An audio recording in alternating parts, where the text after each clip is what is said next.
인사하겠습니다. 만나서 반갑습니다. 하나님의 은혜가 충만하시길 바랍니다. 광고 두 가지만 하겠습니다. 한 가지는 예배 후에 구역장 모임이 있겠고요. 수요일과 금요일 예배 때는 항상 앞에가 이렇게 훤히 비어 있어요. 앞자리가 금자리인 거 알고 계시죠? 뒤에 앉으신 분들 앞자리에 요 앞에 앉아주시면 좋겠습니다. 다음 주에만 이게 비어 있으면 제가 강제로 또 끌어올 테니까 미리 알아서 오시면 좋을 것 같습니다. 자, 우리 성경 말씀 보겠습니다. 열왕기하 5장 15절로 27절입니다. 열왕기하 5장 15절로 27절까지 말씀입니다.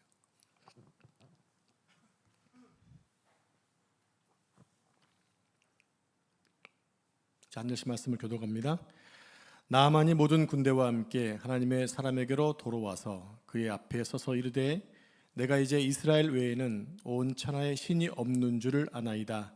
청하건대 당신의 종에게서 예물을 받으소서 하니 이르되 내가 섬기는 여호와께서 살아계심을 두고 맹세하노니 내가 그 앞에서 받지 아니하리라 하였더라. 나아만이 받으라고 간건하되 그가 거절하니라. 라만이 이르되 그러면 청하건대 노새 2마리의 실을 흙을 당신의 종에게 주소서. 이제부터는 종이 번제물과 다른 희생 제사를 여호와 외에 다른 신에게는 드리지 아니하고 다만 여호와께 드리겠나이다. 오직 한 가지 일이 있사오니 여호와께서 당신의 종을 용서하시기를 원하나이다.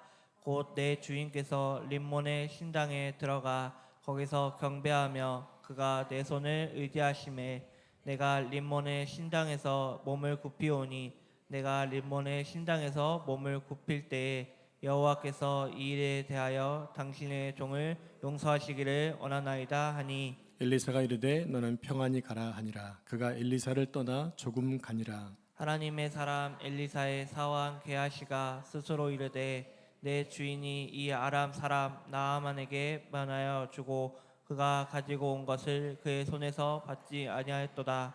여호와께서 살아계심을 두고 맹세하노니 내가 그를 쫓아가서 무엇이든지 그에게서 받으리라 하고 나아만의 뒤를 쫓아가니 나아만이 자기 뒤에 달려옴을 보고 수레에서 내려 맞이하여 이르되 평안이냐 하니 그가 이르되 평안하나이다. 우리 주인께서 나를 보내시며 말씀하시기를 지금 선지자의 제자 중에 2 청년이 에브라임 선지에서부터 내게로 왔으니 청하건대 당신은 그들에게 은 1달란트와 옷 2벌을 주라 하시더이다. 나아만이 이르되 바라건대 2달란트를 받으라 하고 그를 강권하여 은 2달란트를 2전대에 넣어 매고 옷 2벌을 아울러 2사람에게 지우매 그들이 게하시 앞에서 지고 가니라. 언덕에 이르러서는 게하시가 그 물건을 2 사환의 손에서 받아 집에 감추고 그들을 보내 가게 한 후 들어가 그의 주인 앞에 서니 엘리사가 이르되 게하시야 내가 어디서 오느냐 하니 대답하되 당신의 종이 아무데도 가지 아니하였나이다 하니라. 엘리사가 이르되 한 사람이 수레에서 내려 너를 맞이할 때에 내 마음이 함께 가지 아니하였느냐. 지금이 어찌 은을 받으며 옷을 받으며 감람원이나 포도원이나 양이나 소나 남종이나 여종을 받을 때이냐. 같이 읽겠습니다. 그러므로 나아만의 나병이 내게 들어 내 자손에게 미쳐 영원토록 이르리라 하니 게하시가 그 앞에서 물러나오매 나병이 발하여 눈같이 되었더라. 아멘. 이 말씀은 살아계신 하나님의 말씀입니다. 아멘. 우리는 지난 시간에 이방인이었던 아람의 나아만 장군이 문둥병을 치유받는 그 내용들을 살펴보았습니다. 하나님의 은혜가 선민 이스라엘을 넘어서 이방인에게로 향한 구원으로 확대되고 있음을 보게 된 것입니다. 하나님의 구원은 선택받은 이스라엘 백성들이 온 열방의 제사장 민족으로 세워져서 축복을 받고 그 축복을 온 세계에 전하는 것이 목적이라는 사실을 알고 있습니다. 하나님이 그들을 선택한 목적은 단 하나라는 것입니다. 하나님의 말씀대로 순종해서 복을 받고 그 받은 복을 온 천하에 전해주는 것. 그러므로 지금 우리 민족이 이렇게 하나님을 잘 섬기고 있게 된 것 분명히 큰 축복인 줄로 믿습니다. 만약 그것이 멈춰졌다고 한다면 오늘 우리는 예수님을 모른 채 죽어갈 수도 있었을 것입니다. 우리가 한 가지 기억해야 할 것이 있습니다. 아주 중요한 내용입니다. 하나님의 우리에 대한 선택은 변함이 없다는 것입니다. 어떻게 여러분은 이 사실에 인정하시나요? 하나님의 나를 선택하신 것에 대해서 변함이 없다는 거 인정하시나요? 그러나 돌이키지 않고 회개하지 않아도 그 선택이 영원할까요? 중요한 주제를 제가 좀 던졌습니다. 하나님이 우리에 대한 선택은 변함이 없는 것을 믿는데 돌이키지 않고 회개하지 않아도 과연 그 선택이 영원할까? 아니 어쩌면 범죄하고 타락하고 하나님을 떠나버린 사람들은 처음부터 선택받지 못한 사람일 수도 있다는 것입니다. 다만 그렇게 본인이 믿고 싶을 따름이겠죠. 하나님 말씀에 순종하지 않으면서도 하나님의 사람이라고 말할 수 있는 것일까요? 예배하지도 않고 하나님의 나라를 위해 헌신하지도 않는 사람이 하나님의 백성일까요? 하나님의 나라에 대해서 아무런 관심도 없는 사람이 과연 구원받은 것이 맞을까요? 라고 하는 의문점입니다. 이 부분은 참 어려운 주제인 것이 맞습니다. 저는 오늘 이 말씀을 준비하면서 요한계시록에 나오는 7개의 교회를 돌아보지 않을 수가 없었습니다. 초대교회에 그렇게 이름이 날 만큼 유명했던 교회들이 왜 지금은 완전히 파괴되고 잔해만 남아 있는 것일까요? 그 중에 사도 바울이 세운 에베소 교회도 있잖아요. 에베소서라는 책이 기록될 만큼 그 유명했던 교회도 있었습니다.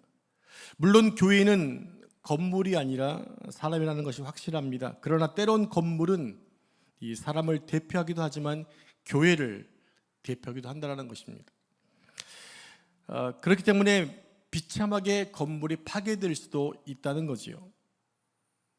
최근에 튀르키예 지역에 발생했던 지진 때문에 최초 이방인 교회였고 온 열방에 선교사를 파송했던 안디옥 교회가 무너졌습니다. 이런 것들을 보면서 우리가 정말 말씀에 세워지고 바른 신앙의 길을 가고 있지 않다면 언제든지 하나님의 촛대는 옮겨질지다는 사실을 기억해야 한다는 것입니다. 한번 구원받았으니까 그 선택에는 변함이 없으니까 내가 어떤 삶을 살아도 상관없다는 생각으로 안주해버리면 안 된다는 겁니다. 우리가 수요일마다 살펴보고 있는 열왕기하의 말씀도 하나님의 나라를 대변하는 이스라엘 왕국이 타락했을 때의 모습을 잘 보여주고 있잖아요. 물론 이스라엘 나라 안에도 많은 보이지 않는 치유와 회복과 구원이 있었을 것입니다. 그럼에도 이처럼 사르밧 가부와 같은 이방인, 또 나만과 같은 이방인의 구원과 치유를 통해서 하나님이 주시는 교훈이 무엇인가를 봐야만 합니다. 그는 그냥 기록되어 있는 말씀이 아니에요. 그러므로 우리는 하나님께 받은 이 구원의 축복을 늘 확인하면서 구원 백성답게 살기 위해 힘써야 한다는 것입니다. 자, 오늘 본문은 엘리사의 말에 순종해서 요단강에서 몸을 7번 씻었을 때에 문둥병이 떠나갔던 나아만이 감사해서 하나님께 예물을 드리고 있는 모습을 보여주고 있습니다.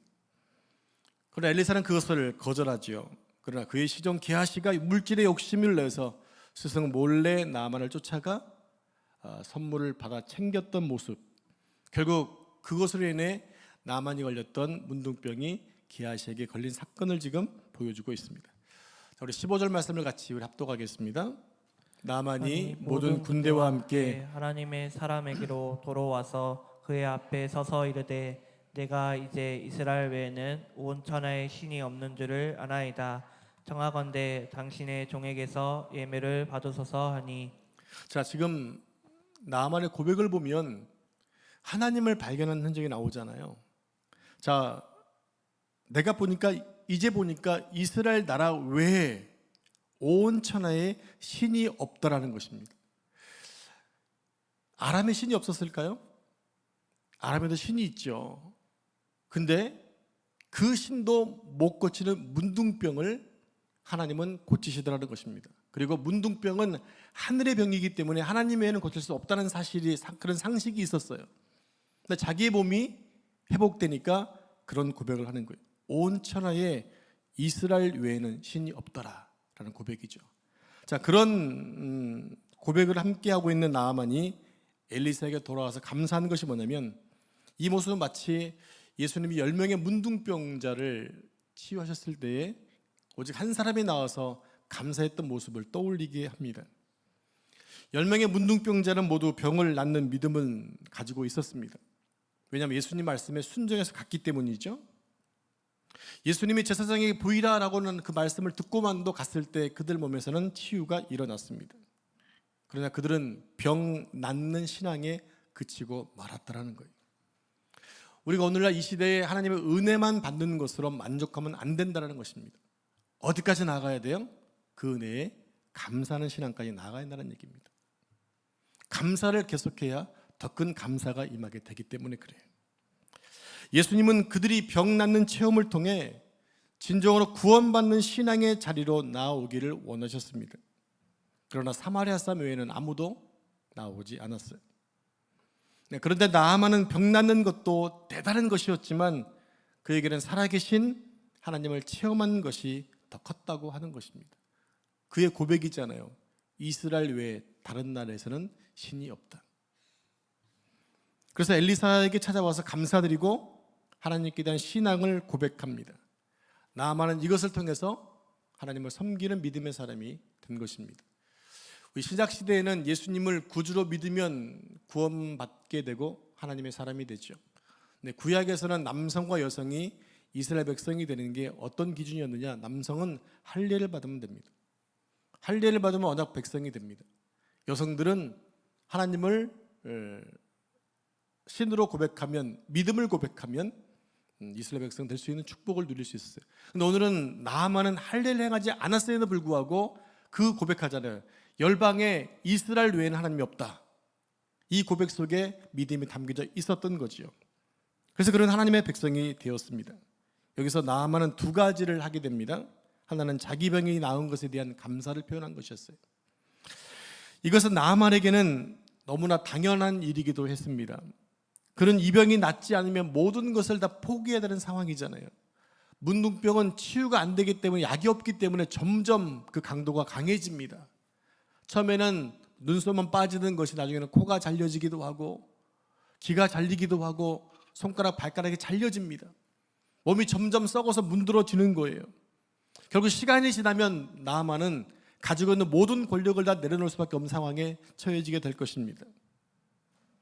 그런데 그에게는 엘리사에게 가게 되면 병이 나을 수 있다고 얘기했던 여종이 있었고, 또 밖에 나와서 그를 대하지도 않고 요단강에 가서 몸을 7번 씻으라라고 했던 그 말에 화가 나서 돌아갔을 때 그의 시종들이 더 큰 명령을 내렸어도 순종할 것이 아니었겠습니까? 이 작은 것 할 수 있잖아요 라고 조언했던 그 수하들이 있었던 것, 분명 나아만에게는 그것이 축복이었을 것입니다. 그래서 그는 너무나 감사하게도 치유될 수가 있었던 거죠. 하나님은 그의 병을 치료해서 제2의 인생을 살게 해주셨습니다. 이것은 돈으로 갚을 수 없는 일이었기 때문에 물질로 감사를 표현하고 싶었던 것입니다. 그런데 엘리사가 어떻게 합니까? 절대로 감사의 예물을 받지 않았다고 하는 겁니다. 그 이유는 예수님의 말씀대로 거저받았으니 거저주라는 것이죠. 병을 치료한 분은 엘리사가 아니었고 하나님이셨습니다.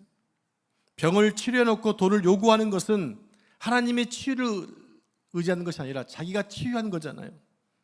자기가 치유했다고 말하는 거예요. 오늘날 그런 잘못된 경우가 참 많이 있어요. 여러분, 병은 목사가 기도했기 때문에 나은 게 아니에요. 여러분이 기도해도 나을 수 있어요. 누가 해주시기 때문에? 하나님이 하시기 때문에. 그럼 영광을 누구에게 돌려야 됩니까? 하나님께 돌려야 돼요. 근데 그동안 한국교회에서도 많은 그런 은사 받은 분들이 계셨잖아요. 병을 고치면 감사한 과정은 본인이 다 입맛에 포켓했던 분이 많이 계십니다. 많은 은사자 가운데 마지막에 참 안 좋은 분들이 많이 계셨어요. 병은 하나님이 고쳐주시는 것이고 축복은 하나님만이 해줄 수 있는 것입니다.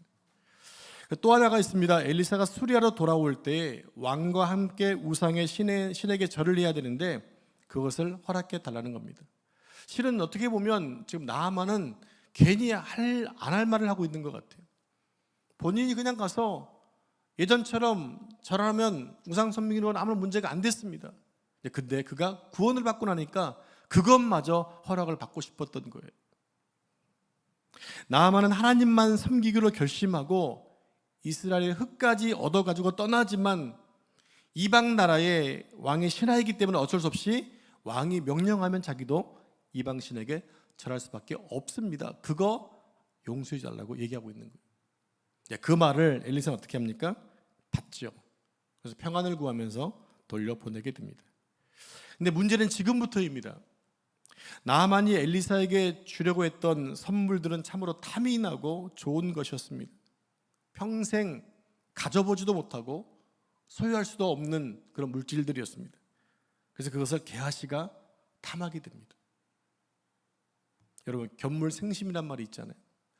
안 봤을 때는 모르겠는데 보고 나니까 갖고 싶은 거예요. 그리고 그것은 이미 나하만이 자기의 병이 고쳐지면 하나님의 종에게 다 줄 것으로 가져온 선물들이었잖아요. 그 중에 일부만 취하겠다는 거거든요. 근데 그것마저도 욕심을 내고 있습니다. 자, 게하시는 엘리사의 제자였습니다. 다시 말씀드리면 이 사람은 앞으로 엘리사처럼 귀하게 쓰임받을 하나님의 종이었다는 얘기입니다. 그러나 그의 중심은 엘리사와 같지 않았어요. 지금 그의 위치는 엘리사의 종으로 앞으로 엘리사와 같은 위대한 종이 될 수 있지만 그의 마음은 그렇지 않았다는 거죠. 그런 선생이 나하만이 거저주는 것을 받지 않는 것을 이해할 수가 없었습니다. 충분히 받아도 아무런 문제가 없는 선물이었거든요. 그러나 엘리사는 본인이 한 것이 아니라 하나님의 기적이었기 때문에 엘리사는 그 선물을 받지 않았던 것입니다. 그런데 게하시는 그 마음이 그렇게 정직한 사람이 아니었다고 하는 겁니다. 자, 우리 20절 말씀 같이 합독하겠습니다. 20절 시작. 하나님의 사람 엘리사의 사왕 게하시가 스스로 이르되 내 주인이 이 아람 사람 나아만에게 면하여 주고 그가 가지고 온 것을 그의 손에서 받지 아니하였도다. 여호와께서 살아계심을 두고 맹세하노니 내가 그를 쫓아가서 무엇이든지 그에게서 받으리라 하고. 아멘. 여기서 게하시가 여호와의 사심을 가리켜 맹세하고 있다는 말씀을 주목해 봐야 됩니다. 지금 엘리사의 명령도 아니고 자기 개인의 욕심이었잖아요. 개인의 욕심을 지금 뭐로 지금 바꾸고 있어요? 여호와의 살아계심으로 맹세하고 있다는 거예요. 무슨 얘기입니까? 하나님께서 그 재물을 취하도록 했다는 거예요. 이게 오늘날 우리가 많이 범하는 실수예요. 많은 사람들이 기도해서 결정했습니다 얘기하잖아요. 그거 여러분 어떻게 확정할 수 있죠? 기도해 보니까 이렇더라. 어떻게 확정할 수 있나요? 거기에 실은 내 감정, 내 마음이 더 많이 들어가 있는 거 아닌가요? 내가 기도합니다. 근데 이 답은 이미 정해져 놓고 기도하고 있지 않나요? 목회자는 주로 있잖아요. 참 기분 나쁘고 속상할 때가 언제냐면 다 정해놓고 와서 나한테 얘기한다는 거예요. 정해놓고 얘기해요. 이미 다 기도해 봤대요. 결과가 그렇대요. 저에게는 그냥 통보만 받도록 합니다. 목사님, 제가 이런 문제를 좀 고민하고 있는지 목사님 기도 좀 해주시겠습니까? 이렇게 가야 정상적인데 그게 실은 맞는 거 아닙니까? 그게 예의예요. 그런데요, 많은 사람들은 다 이미 자기 혼자 기도 다 해놓고 나서 통보를 합니다. 목사님, 저 기도 교회 옮기라고 하던데요. 그런 얘기 한두 번 듣는 게 아니었어요. 그럴 때마다 아무리 얘기해도 그때는 이미 끝났어요. 이미 다 편지 쓰고 봉투에 풀 붙여가지고 못 뜯어봐요. 더 이상 안 들어가요. 그런 경우들이 있더라는 얘기입니다. 여러분, 교회 옮기는 문제가 쉬운 문제가 아니잖아요. 그죠? 근데 우리는 기도했다고 이미 자기의 감정에 따라 기도해놓고 나서 기도 응답이라고 얘기할 때가 있어요. 근데 그 전에 물론 그것도 중요하죠. 안 하는 것보다 나니까. 근데 그저 뭐가 필요하냐면요, 하나님 말씀의 뜻에 맞는 기도가 돼야 한다는 얘기예요. 그것이 내 기도가 하나님의 뜻에 맞는지, 그게 더 정확한 기준이지, 우리의 마음은요, 우리의 기도는 감정에 따라갈 때가 많이 있다는 얘기예요. 한 번 더 기도하시고, 여러분 앞으로 어떤 중대한 일을 하실 때마다 저하고 좀 상의해 좀 했으면 좋겠어요. 특별히 사업을 준비하시는 분들 특별히 더 강조 말씀드립니다. 이미 옮기기를 결정하신 분은 뭐 더 이상 막을 필요가 없으니까 대신에 사업을 하시는 분들은 부탁을 드릴게요. 왜냐하면 사업을 하기로 마음먹으면요, 다른 사람 말 안 들어요. 거기에 꽂혀가지고 계속 할 수 있도록만 이 집사 인정하시는 것 같아요. 계속 거기에 생각하다 보니까 그냥 하나님 몰아가시는 것 같아요. 그리고 주변에 일사천리에 되시는 데를 갔으니까 오케이 해요. 그리고 결정을 했어요. 그러고 났더니 일단 시간도 뺏겨서 예배 시간 줄어들고 기도 시간 줄어들고 애들 돌볼 시간 줄어들고 보니까 마이너스인 거야.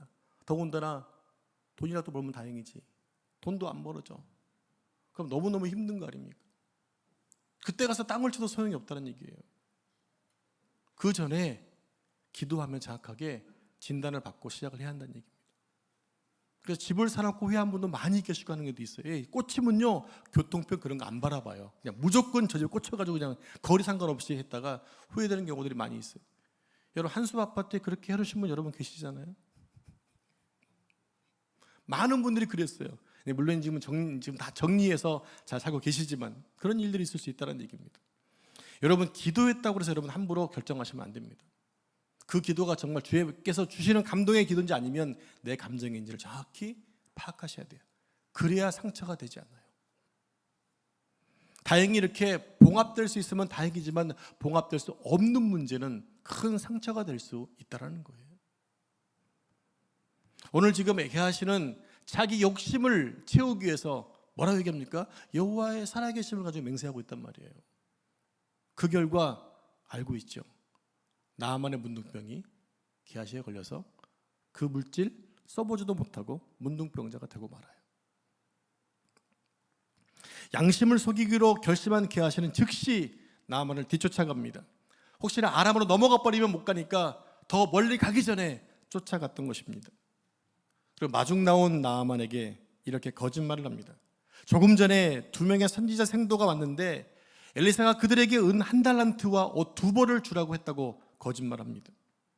자신의 말이 안 통할 것 같으니까 누구를 거론하고 있나요? 그를 치유했던 엘리사의 이름을 지금 거론하고 있는 거예요. 내 말로는 안 될 것 같으니까 또 속이는 거지요. 자, 이 말을 듣고 나아만은 그렇지 않아도 그냥 오려고 하니까 좀 너무 미안하고 좀 섭섭하고 좀 찝찝했는데 흔쾌하면서 은 1달란트를 2달란트로 얹어서 주고 있어요. 그게 자신의 마음이었던 거예요. 나아만은 게하시의 말을 조금도 의심하지 않았고 기쁨으로 주고 있습니다. 어떻게 보면 이방인이 훨씬 더 지혜롭고 순수해요. 그냥 그 말 따라서 하나님의 종이 말씀했다니까 그냥 순종하고 더 주고 있잖아요. 정말 순수해요. 그러나 게하시는 이미 가론 유다처럼 자기 양심을 팔아먹은 상태가 되고 말았습니다. 은과 옷을 자기 집에 감추고 나타난 게하시에게 엘리사는 어디에 갔다 왔냐고 묻습니다. 게하시 어디 갔다 왔니? 만약 게하시가 그때라도 선지자 앞에서 거꾸로 졌더라면 결과는 달라졌을 것입니다. 그러나 게하시는 끝까지 자기는 아무 데도 가지 않았다고 거짓말합니다. 엘리사의 능력을 봤을 것임에도 불구하고 이미 욕심에 모든 것이 막혀버리니까 엘리사가 모르고 묻는 것처럼 생각하고 거짓말하고 있는 거죠. 그랬더니 엘리사가 아주 무서운 말을 합니다. 우리 함께 26절 말씀 같이 읽어볼까요? 시작. 엘리사가 이르되 한 사람이 수레에서 내려 너를 맞이할 때에 내 마음이 함께 가지 아니하였느냐. 지금이 어찌 은을 받으며 옷을 받으며 감남원이나 포도원이나 양이나 소나 남종이나 여종을 받을 때이냐. 네, 엘리사는 이미 영으로 모든 것을 다 봤습니다. 이제 우리의 자녀들이 초등학교 한 4학년, 5학년 되면 엄마 아빠를 잘 속일 수 있어요. 근데 초등학교 유치원 애들 초등학교 1, 2학년 때까지는요 엄마 아빠가 다 보고 있다는 거 몰라요. 다 보고 있는데 어떻게 저렇게 잘 알지 않는데 이미 다 그것을 다 알고 있거든요. 그들의 행동에서 말해서 다 들통이 나게 되는 거죠. 왜? 순수하니까. 그런데 초등학교 4학년 올라가서 이제는 사춘기 접어들면 이 부모를 속이기 시작을 해요. 그러니까 부모님 몰래 나쁜 짓도 할 수 있는 거예요. 근데 그 밑에 아이들은 순수하니까 그냥 거짓말하면 다 들킨다는 걸 모르고 하죠. 그럼 다 들통이 나거든요. 엄마 아빠가 다 보고 있는 거예요. 다 알고 있어요. 그랬던 아이들 점점 커면서 이제 슬슬 사회를 배워가는 거죠. 자, 자, 지금 엘리사는 영안으로 봤습니다. 게하시가 지금 뭐하고 있는지를. 그 정도 능력이 있었던 것 게하시는 알고 있었어야 되는데 왜 거짓말했는지 모르겠어요. 아마도 욕심에 눈이 멀어버리니까, 탐욕으로 눈이 멀어버리니까 그걸 까먹었던 것 같습니다. 엘리사가 하는 말이 있습니다. 어떻게 지금이 은이나 옷을 받을 때냐라는 거죠. 이방인은 하나님의 말씀을 듣고 기적을 체험하고 돌아가는데 왜 이스라엘에는 이런 믿음이 없느냐고 책망했던 것입니다. 엘리사의 말은 하나님의 말씀의 촛대가 이스라엘을 떠나서 이방인에 넘어가 있는데 이 심각한 때에 은이나 챙기고 돈을 벌려고 하면 되겠느냐라는 책망을 하고 있는 거예요. 하나님 앞에 엎드려 통곡하고 기도하면서 촛대를 붙들고 있어야 되는데 지금 그 탐욕에 눈이 멀어 있으니까 자신의 신앙이지만 어디에 와 있는지조차도 구분하지 못하고 있는 하나님의 종을 볼 수 있다는 겁니다. 물론 아무리 하나님의 종이라 하더라도 돈 욕심이 없는 사람은 없습니다. 저는 요즘 돈이 참 많았으면 좋겠다는 생각을 합니다. 부교육자 때는 별로 몰랐는데 담임 목사가 되니까 돈이 좀 많았으면 좋겠다는 생각이 들어요. 우리 교회 부자 교회였으면 좋겠다는 생각이 듭니다. 주변에 도와달라는 분이 한 달에 서너 번 편지라든지 전화가 와요. 다 할 수 없으니까 마음이 너무 불편합니다. 모를 땐 그냥 지나갈 수 있는데 알고 나면 어려운 거예요. 우리 교회가 더 풍성해져서 하나님의 이름으로 많은 일들을 했으면 참 좋겠습니다. 그래서 작은 것이지만 하려고 힘쓰고 있는 거지요. 작은 것이라도 나누다 보게 되면 큰 것이 와도 할 수 있게 됩니다. 어떤 분은 큰 거 주시면 할게요. 아니요. 작은 것에 훈련되지 않은 사람은 큰 거 와도 안 합니다. 하나님은 우리에게 돈 욕심을 갖지 못하도록 막아주실 때가 많아요. 여러분, 돈이 많으면 더 신앙생활 열심히 할 수 있을 것 같지만 이 사악한 인간은요 잘 안 그러더라고요. 타락한 인성은 안 그러더라고요. 여러분, 돈이 많을 때 하나님 앞에 엎드립니까? 없을 때 엎드립니까? 그 얘기는 그건 뭐예요? 내가 할 수 있는 게 아무것도 없다는 것을 알아요. 그러니까 엎드리는 거예요. 반면에 돈이 좀 많이 있으면 내가 할 게 많이 있잖아요. 그러니까 하나님의 은혜를 안 구하는 게 참 많지 않습니까? 이게 타락한 인간의 본성인 거예요. 그래서 없을 때도 마음이 더 순수해요. 그래서 풍성하게 누리기 전에 먼저 없을 때 그 순수함을 계속 간직해 나가는 게 필요합니다. 그래야 나중에 있을 때에도 귀하게 쓸 수가 있는 거예요. 이것은 내 것이 아니라 나는 다만 유통하는 자야라고 말할 수 있어야 된다는 얘기죠. 우리가 깨끗한 것은요 하나님 막아주시기 때문에 가능했던 거예요. 그리고 설사 깨끗하지 못한 일을 했다 하더라도 거짓말을 해서는 안 됩니다. 거짓말을 해서는 안 돼요. 선지자가 어디에 갔다 왔느냐라고 물었어요. 그때 양심이 견디지 못해서 이만저만하고 제가 재물에 탐이 나서 거짓말하고 받아왔습니다라고 얘기했다고 한다면 상황은 좀 달라졌을 거예요. 그러나 게하시는 결심하고 끝까지 거짓말하고 맙니다. 그리고 그에 대한 결과는 아주 심각하고 비참했습니다. 엘리사가 이렇게 얘기하죠. 게하시에게 나아만에게서 떠났던 문둥병이 너에게 걸릴 것이다. 어떻게 보면 엘리사가 너무 잔인한 것 같아요. 우리에게 오늘날 주는 교훈이 있다는 얘기입니다. 교훈. 엘리사가 너무 잔인하다 그런 말보다는 그 교훈이 있다는 거예요. 게하시는 장차 엘리사의 능력을 물려받아 존귀한 사람이 될 좋은 자리에 서 있는 사람이었습니다. 그러나 그가 재물의 욕심을 이기지 못하고 거짓말까지 했을 때 가룟 유다 같이 그 존귀한 종의 자리에서 쫓겨나고 만다는 것입니다. 우리는 가룟 유다 생각할 때마다 참 안 됐다라는 생각을 가져야 돼요. 12명 가운데 가장 똑똑한 사람이 그 가룟 유다였잖아요. 그러니까 3년 반 동안 재정을 다 움직였던 거죠. 근데 그 욕심에서 벗어나지 못하니까 결국엔 비참한 자리에 떨어지고 말았습니다. 사랑하는 성도 여러분, 우리는 절대로 축복의 촛대를 빼앗겨서는 안 될 것입니다. 하나님께서 주신 축복들을 여러분 놓치지 않도록 여러분들 많이 신경을 쓰셔야 됩니다. 그래서 다른 사람이 아무리 욕을 하고 비난을 해도 끝까지 엎드려서 하나님의 말씀을 붙잡고 있어야 됩니다. 말씀을 붙잡고 있으면 그래도 견딜 수 있습니다. 근데 그것마저 말씀도 붙잡지 않고 기도도 하지 않는다면 우리는 이방인과 거의 같지 않을까요? 모양은 하나님의 종일 수 있지만 속 중심이 이미 타락돼 버리면 더 초라할 수 있다라는 얘기입니다. 하나님의 축복이 지속적으로 여러분과 우리 교회에 늘 함께 했으면 좋겠습니다. 세상의 욕심 때문에 구원을 잃어버리거나 하나님의 축복을 잃어버려서는 안 됩니다. 그것은 모든 것을 다 잃어버리는 것이 되기 때문에 그렇습니다. 오늘 우리가 하나님의 백성이라는 사실을 기억하시고 하나님의 축복이 우리의 삶의 전반에 깊이 새겨지고 그 축복을 나누는 삶 되기를 축복합니다. 하나님이 우리를 잘 선택하셨다고 하는 그런 만족을 드릴 수 있는 삶 됐으면 참 좋겠습니다. 기도하겠습니다. 하나님 감사합니다. 하나님이 선택하신 게하시가 욕심에 이끌려 하나님의 이름으로 거짓 맹세하고 물질을 탐했을 때 겪었던 그의 비참함을 돌아보았습니다. 주님, 우리가 오늘날 이 시대를 살면서 여러 가지 욕심도 생길 때가 있고 또 많이 가지고 싶은 욕심도 생길 때가 있겠지만, 그러나 주님이 기뻐하지 않는 것이라면 과감히 내려놓을 수 있는 마음 주시고 하나님이 주시는 것으로 살겠다고 다짐하는 저희가 될 수 있도록 인도해 주옵소서. 세상에 대한 욕심을 접고 하나님의 은혜에 대한 욕심을 갖고 영적인 복을 누리기 위해서 힘쓰도록 도와주셔서 나를 구원하시고 나를 선택하신 아버지 앞에 그 사랑에 감사한 마음으로 이 복음을 증거하기 힘쓸 수 있도록 축복해 주옵소서. 하나님의 축복의 촛대가 우리에게서 넘어가지 않도록 지켜주시기 원합니다. 물질의 욕심 때문에 영적인 축복을 잃어버리지 않도록 도와주시기를 소망합니다. 우리 모두를 귀하게 하나님 여기시고 축복해 주시고 그 축복된 삶을 살 수 있도록 인도해 주옵소서.